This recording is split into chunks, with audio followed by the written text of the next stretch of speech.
This video is brought to you by Straight Goods News, Canada's alternative online news source. Visit straightgoods.ca. Well, thanks very much. Good morning. I'm pleased to be here to share with you the results of my spring 2012 report, which was tabled today in the House Commons. This is my final report under the Kyoto Protocol Implementation Act.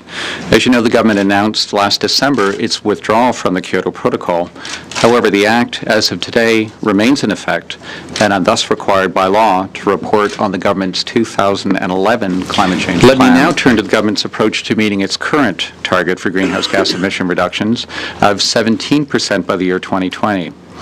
The government intends to achieve that target through a sector-by-sector regulatory approach to lower greenhouse gas emissions. To date, 2 federal regulations are in place with a projected reduction of between 11 to 13 million tons by the end of this decade.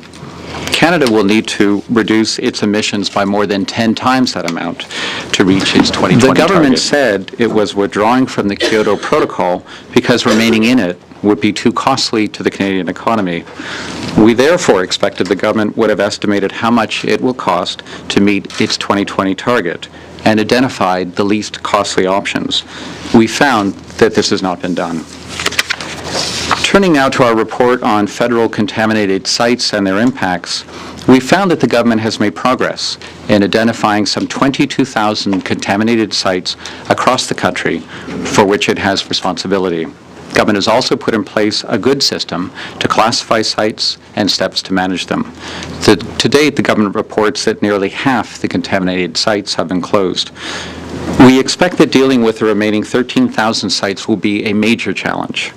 The capacity to assess the remaining sites has been reduced, while there is a shortfall of $500 million to deal with those sites that have already been assessed for possible remediation. Of the billions of dollars available for contaminated sites, the majority of funding is now focused on 4 large, high-risk sites. 2 decades ago, some feared that controlling pollution or protecting forests would stifle economic growth, cripple productivity, and suffocate innovation. But businesses are finding innovative ways to lower costs while meeting environmental targets. CTV. Mr. Vaughan, first off, I'd just like you to get you to repeat in English the essence of one of the crucial points that you addressed in French during your opening statement. What are the odds of the government meeting the Copenhagen targets in 2020, and at this point, how far are they on track to fall short? Well, what we've said, we've looked at the commitment the government has made by 2020, in the year 2020, to bring down Canada's emissions by 17% based on 2005. And what we've said is they've now introduced an approach. They've said that they're going to regulate 7 key sectors, but right now there's only 2 regulations in one sector, transportation. They're still pending in coal-fired electricity plants. There's no details on petrol and natural gas. So we've said, based on what's there, as well as how long it takes for regulations to be developed, finalized, put into place, we've said that we doubt that Canada right now is going to meet its 2020 target. And one addition to that is what we've also observed in the report is there's no detailed plan that would be able to identify how to get from here to there. And without that detailed plan, coordination among different federal ministries, it could be a lot better. Coordination between Ottawa and the provinces and the territories, it's just starting right now.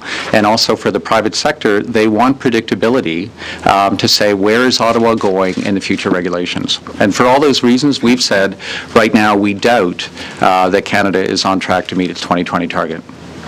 As a supplementary, you talk in terms of contaminated sites about learning from the past, and you refer to poor planning, inadequate environmental assessment, and weak environmental regulations. Given that, what is your concern, if any, about the changes the government is proposing to various environmental legislation, the stuff that's been lumped into the omnibus budget bill? Well, I mean, one thing I can say is that for the sites that are in our report, many of these sites are legacies from the 1940s and 1950s and 1960s and even 70s. And for example, Giant Mine, there's over 200,000 tons of arsenic trioxide, which is poisonous. And many other mines, most of these contaminants, Port Hope in the 1960s has been a legacy issue. And the key issue is that these contaminants and these sites, the problems took place before environmental assessments were introduced. And environmental assessments were introduced for a reason, and that reason was to prevent damages, to prevent potential harm to human health, to prevent degradation of our environment, as well as to save taxpayers money. If we look now, the combined environmental liabilities that taxpayers in Canada will have to pay for generations to come is over $7.7 billion. So when looking at the changes, what I would say, and I'm sure the government will be prudent in making sure that we do not repeat the mistakes of the past in moving forward, and that those laws will continue to protect Canadians' health and the quality of Canada's environment. Post-Media News. Yeah, Mr. Vaughan, when you mentioned in your report the lack of, I guess, economic analysis the government has done regarding its current climate change policies or targets, does this reflect also, or are you raising any questions about what kind of analysis they did in terms of Kyoto and those consequences? Is there a link to be drawn between? Well, I mean, one link I would say is, we've done 3 audits for the Kyoto period, and one of the things we said in the Kyoto period audit, for example, last fall, that I think that it was important for the Parliament and Canadians to know how much all these different programs were costing. And so we added up the programs that the government itself had listed, and we said there was over $9 billion in money allocated, but it was impossible to find out how much was actually spent. And we made a recommendation that there should be more information disclosed on the financial nature to Parliament. That was not accepted by the government. And then on the audit we've looked at now for 2020, the plan for 2020 to bring down emissions, what we've said is there is no detailed cost analysis on how much that plan, with its 7 key sectors, is going to cost the Canadian economy, and therefore it's hard to compare, for example, the estimate that the government had released last December of $14 billion of what it would cost the Canadian economy with what the costs are going to be for this plan moving forward to 2020. Do you question that $14 billion figure? Not at all. No. That we didn't look at the $14 billion, but I think what would be interesting is to say, I think naturally, if Kyoto cost too much, and that's what I've said in my opening statement, if Kyoto was too much to the Canadian economy, then you would then reasonably expect, well, then how much is the current plan for 2020? And right now, that economic analysis doesn't exist. Margaret McDermott, CBC. In a nutshell, then, what would the government have to do to meet its 2020 targets, and how likely then, given the way they're behaving now, is that? Well, and as I said, right now, based on what's in place, there are a lot of regulations that still have to be elaborated. I mean, I'll just give you one example. The government announced, and I think it's an important announcement, that they were going to reduce regulations for the coal-fired electricity plants across this country. And they've announced that, but the regulations are not yet finalized. Consultations are complicated. The regulations, when finalized, will be put in place in 2015. But the reality then is that those regulations will have virtually no impact on the majority, probably 70-75% of coal-fired electricity plants in the year 2020. And that's just one sector. So the projected emissions will be 6 million tons, but if there's a plant that's going to be built before the deadline, for example, as there is one out west, that those expected emissions from that new plant will be 3 million tons, so it's going to offset half the gains. So that's just one example. For the other sectors, oil and gas, for example, there's no details of that regulation yet in place. We know that emissions from that sector are among the fastest growing in the country. Emissions from the oil sands are expected to go triple, to increase by 62 million tons by 2020. So given all those challenges, as well as the time it takes to put these regulations in place, we've said It doesn't look like they're going to get from here to there because the numbers don't add up. But I must say, I hope I'm proven wrong, and I hope that Canada does meet its target, and there's still 8 years, and that's why we're not saying it's impossible. What we're saying is right now it looks unlikely, but there's some very talented, dedicated people over at Environment Canada working on this. And just a follow-up, because the government says it's about a third of the way towards meeting its target, and I think what it looks at is what the number they have to be at in 2020, and the number the emissions are now. Are they being are they being clear with Canadians when they say that? Because there's no accounting for the rising emissions from some of the industries. So is that a clear analysis when they say that? I mean, yes. I mean, we didn't look at their modeling, but I mean, what I would say is that the modelers at the federal government, Environment Canada, are among the best in the world. And people from the UN Climate Secretariat in Vaughan will say the same thing. Canada's national inventory is absolutely world class. And then also, I think what we've said in this report is that the Environment Canada is now releasing what's called this emissions trend document, and we've said this is a credible and important report to inform Parliament and Canadians on the trends moving forward, what are going to be the impacts of different sectors, as well as adding up all the measures from the provinces as well. So I have confidence on the numbers that are in the emissions trend document. Heather Schofield, the Canadian Press.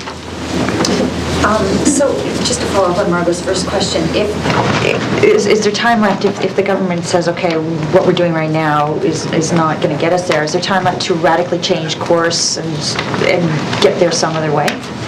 Well, that'll be up for the government. So that's, I mean, what you can't change the calendar. I mean, you can't change the clock. So we know 2020 is going to be here in 8.5 years, and so that's their target. The government has said 2020, and that's in the Copenhagen and Cancun targets, as well as all their national federal sustainable development strategy. So we've said, looking at that timetable, and looking at what's been announced and proposed, it doesn't look like the numbers add up to get to the target that they've said they're going to meet. And that number, the magic number on this is around 178 million tons in 2020. So if you look at what's now on the books, 2 regulations in place, 11 to 13 million tons. Another regulation has been announced, around 6 million tons. So the gap is pretty big. And then also, I know from my colleague, the Commissioner of Sustainable Development in Quebec last week, if you add up then all the provinces as well, we haven't looked at them, but provinces have been struggling to get their own climate change reductions in place, and that all those numbers have to add up to Canada's national target. Well, so on provinces then, if there are quite a few of them that are quite active in terms of environmental regulation. So how can you know how close we are as a country if you haven't evaluated that? Well, we haven't, but that's what. So the provincial, and that's why going back to the emissions trend document. Includes then all the numbers. They include the numbers from all sources, so it gives a national picture of what total emissions are, and then what they will do within that document is then try to calculate what is the contributions reported by the provinces. For example, BC has a carbon tax. Alberta has an intensity tax. There's different renewable energy programs in Quebec. So the question is, how does this all fit together, and what does everything at the end of the day get to 178 million tons? And right now, what the government is saying is, if you add everything up from everything that everybody has said that they're going to be doing, the gap is between 30, 40, even as high as 50%. It just depends on what the number is, but that's everything that's been announced. So that there's really a long way to go. Global TV. Still on that front, then how worried are you about these changes now in English, if you don't mind, that they're sort of streamlining the environmental assessment back, with a lot of these pieces of land, you're saying there was none, but now that they're streamlining it, could we be back in a position where we're having lands that are unsafe again? Well, I think what I would say is that we cannot go back and repeat the errors of the past. I don't think that Canadians can afford it, and I don't think they would actually accept it. And so when you look at the legacy of contaminated sites right across this country, this is a legacy that Canadians will be paying for it, not for decades, they'll be paying for it literally for centuries. The site in Giant Mine in Yellowknife, the plan for that site to contain over 200,000 tons of arsenic trioxide is essentially to freeze it forever. And the plan is, when I mean forever, it means forever. It means in centuries into the future. And so looking at, we need to learn the lessons from the past and not repeat those. And I think it's, safe to say that, moving forward from the 80s and the 90s, the process has improved. It would be very surprising if we looking forward, another giant mine was generated. But that's because of the laws that have been in place to protect Canadians. So I think what we can say is, you can't go back and repeat those errors. But are we repeating those errors by going to the one review, one project? Well, and that's where we'll have to, we'll have to see what the final.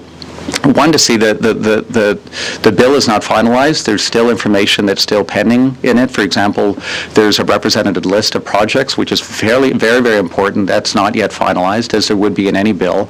And then also, I think, what would be the capacity of the partnerships in this? And so within that, what is the capacity of the provinces to take up the federal responsibility, which is one of the things noted in the Act? I mean, I think what we have said, we haven't looked at the provinces, but I know our counterparts, for example, in British Columbia, in Ontario, and New Brunswick, have said that the provinces have had challenges in fulfilling their own provincial obligations. So what would be their capacity as well as willingness to take on federal roles? And I think the other one for me is if smaller projects are being done by different jurisdictions, it's critically important to understand the cumulative or combined impacts of those projects, and that is still yet to be clarified. So I think it's a cautionary tale in moving forward to say let's make sure that we don't return to the past on creating new contaminated sites and new billions of dollars in legacies. Okay, 3 more questioners on my list, and then we're done. Jason Fiquette, Post Media News. Ron, thanks for the time. Just a couple of things. One, you mentioned the total liability as it's been assessed so far is $7.7 billion, but you note more than 80% of the active sites don't have a liability attached to them. We obviously talking tens of billions or hundreds of billions. Can you even give out like a very vague ballpark of how much we're really looking at here? No, and that's the just to say, I mean, we've said the government has done a good job thus far, but the big question is what you don't know, and the risk is what you don't know. So there's 13,000 sites that remain open across this country. They're in big cities. There's over 150 right here in Ottawa. They're in Montreal, Toronto. They're in thousands in First Nation reserves, and less than half of those have been assessed. And therefore, if you don't know, if you haven't done the assessment, you don't know what the risks are. And if you don't know what the risks are, then it's impossible then to move forward and say, well, what's the financial exposure, the financial liability, and also what's the risk to human health and environmental quality. So right now, you couldn't predict forward, but you can see from our report that the trajectory has been forward. The more you know about a site, particularly these big sites, the more the cost has been going up. Just a follow-up. The Minister Kent had a news conference actually planned for yesterday to discuss the contaminated sites, but got cancelled. And wondering if you can address, do you know why? I mean, was he about to discuss aspects of the report that he shouldn't have been? Because it was just interesting, it got cancelled. I wondered if you can shed any light on what might have happened there. No, I have no idea. You'd have to ask the Minister. Dave Mackay, CBC. With regards to the contaminated sites and the liability, the report noted that there's some 2,200 sites that have been kind of accounted for, but even with those sites, you're $500 million in the hole. And then on top of that, as you were suggesting, there's another at least 10,000 sites where there's been no assessment, you have no idea what the costs are. How big of a problem is this? Well, I mean, as I say, total, there's 13,000 sites right across this country. I mean, just to say again, I think the people I've met from the federal government who are Aboriginal and Northern Affairs, for example, I mean, these people are impressive who are working on those sites. They're technically professional, they're committed, they're dedicated, and they say that they think that there's no more Faro mines and there's no more Port Hopes out there. They've done this initial triage, but at the end of the day, you're not going to know fully until you've done the evaluation. And I think what's important in this is that even small sites can present risk to Canadians if there's a toxin on that site, if there's different PVC, for example, PCBs, or if there are other materials which are known linked to cancer or linked to other human diseases. And 15% of those sites are well over 1,500 sites that are still open or adjacent to underground aquifers. And so for me, the worry is if a site is close to an underground well and communities draw drinking water from that well, then there is a risk. And that's where the worry is. And the worry is if you don't know, then you don't know what the risks are. And then, as a follow-up, are you concerned with cutbacks and streamlining of environmental assessments, that the kind of work that should be done to assess these sites will not be done? So the budget, there was no significant budget changes in the action plan for managing the federal contaminated sites. So there has been no impact. The budget has been $3.5 billion, and they're moving forward. And as I say, they've made progress today. But for these sites that haven't even been assessed, there's no money set aside for that at all. Well, that's right, and that's the second. So there's two financial challenges on the management of the contaminated sites, and one you've already alluded to. It's $500 million deficit already on the budget that they have to manage the thousands of sites. And the second one is that for the budget to evaluate the risks of those contaminated sites, that budget is dropped by 68%. And so by dropping that budget, not commenting on the decision, but to say by dropping that budget, the capacity to assess those other sites obviously is diminished significantly.